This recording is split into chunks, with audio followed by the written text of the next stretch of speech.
This is the best-selling habit book on the planet.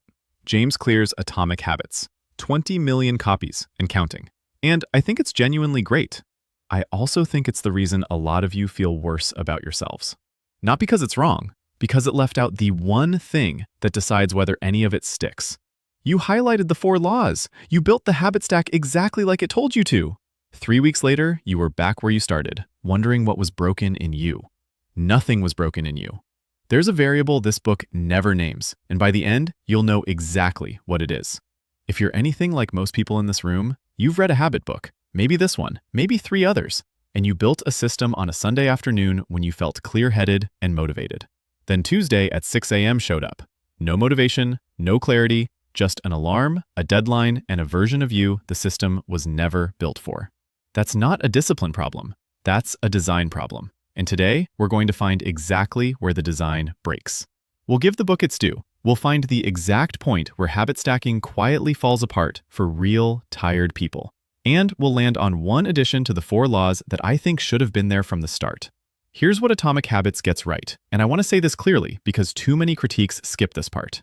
The 4 laws work. Make it obvious, make it attractive, make it easy, make it satisfying. That's a genuinely useful lens for redesigning your environment instead of white-knuckling your way through willpower. The best example in the whole book isn't even about an individual. It's about British cycling. In 2003, Dave Brailsford took over a team that had won 1 Olympic gold medal in 76 years. He didn't install a genius rider or a miracle bike. He broke the sport into every tiny component. The way riders washed their hands to avoid catching a cold, the pillow they slept on, the color of the team truck's interior so mechanics could spot dust and keep tires cleaner.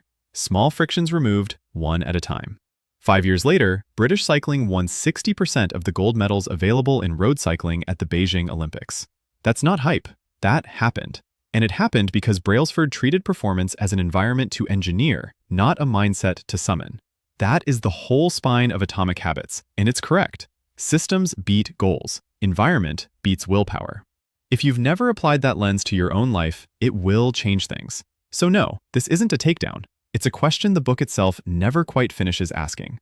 Quick pause. If this is already reframing something for you, the reframe gets sharper from here, so subscribe now. I break down systems exactly like this one every week, the parts that work and the parts that quietly don't. Here's the question the 4 laws never ask. Not how do I make this habit obvious? The question underneath that one. Obvious to who? Attractive to who? Easy for who? Because the you that designs the system on Sunday afternoon and the you that has to execute it at 6 a.m. on a Tuesday are not the same person. Not metaphorically, functionally. Different sleep debt, different stress load, different decision fatigue already spent on your kids, your inbox, your commute. Wendy Wood, a psychologist at USC who has spent over 3 decades studying habit formation, found something the framework never accounts for. In her research on what she calls habit discontinuity, she found that even strong, years-old habits break when the surrounding context shifts. A move, a new job, a new schedule. Not because the trigger stopped being obvious, because the conditions around the trigger changed. The 4 laws describe how to build a habit inside a stable version of you.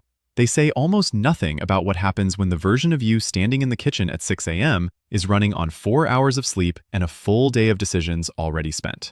Which, if you're an ambitious, burned-out adult with a job and a body and a nervous system, is most days. That's the gap, and it's about to explain something that trips up almost everyone who tries this book seriously, including the part of it everyone loves the most. Habit stacking is the part of the book everyone screenshots. After I do my current habit, I will do my new habit. After I pour my coffee, I'll write 3 lines in my journal. It's borrowed, and Clear says as much, from B.J. Fogg's work at Stanford, where Fogg built an entire method called tiny habits around anchoring a new behavior to an existing one. Here's the part nobody screenshots. An anchor habit is only stable if the state that produces it is stable. Pouring coffee happens whether you're calm or overwhelmed. Writing 3 journal lines does not. The anchor survives your bad days. The stacked habit doesn't, because the stacked habit was the one that needed energy you didn't have.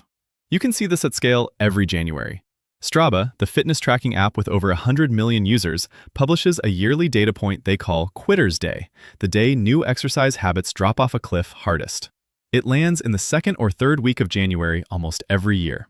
Not because everyone's motivation evaporates on the exact same Tuesday, because the initial burst of holiday energy, the version of people that had the bandwidth to add a new stacked habit, runs out on a schedule. The stack didn't fail, the state underneath the stack did. And the book has no chapter for that. Here's the example that should have changed this entire conversation, and mostly didn't.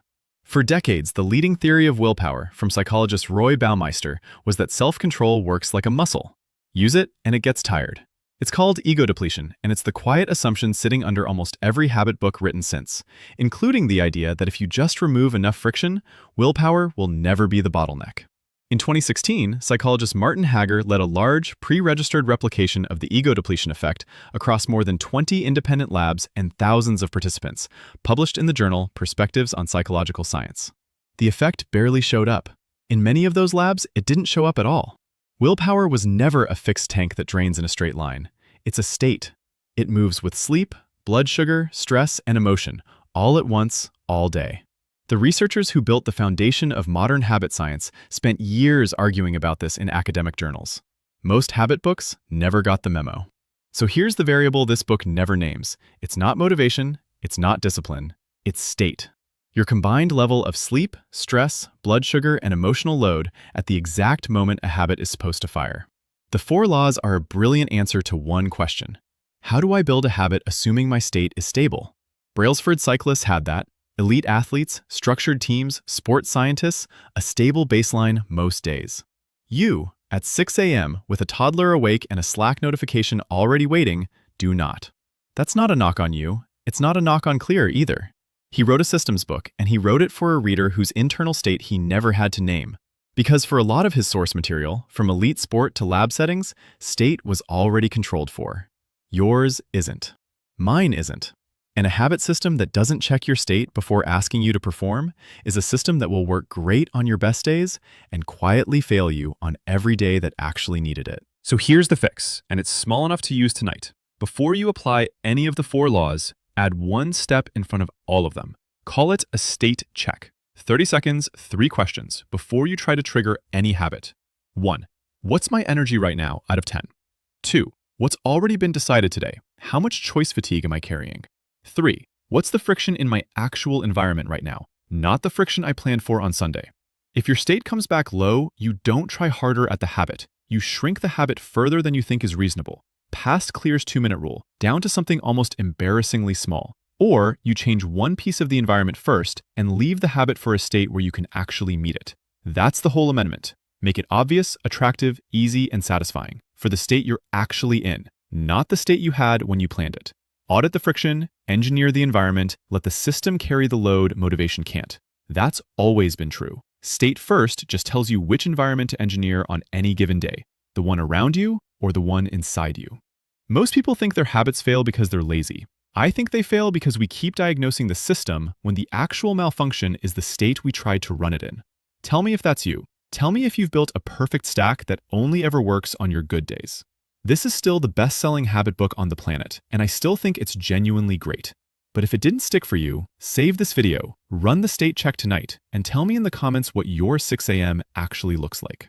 Nothing was ever broken in you. The book just left out the one variable standing between you and a system that finally holds.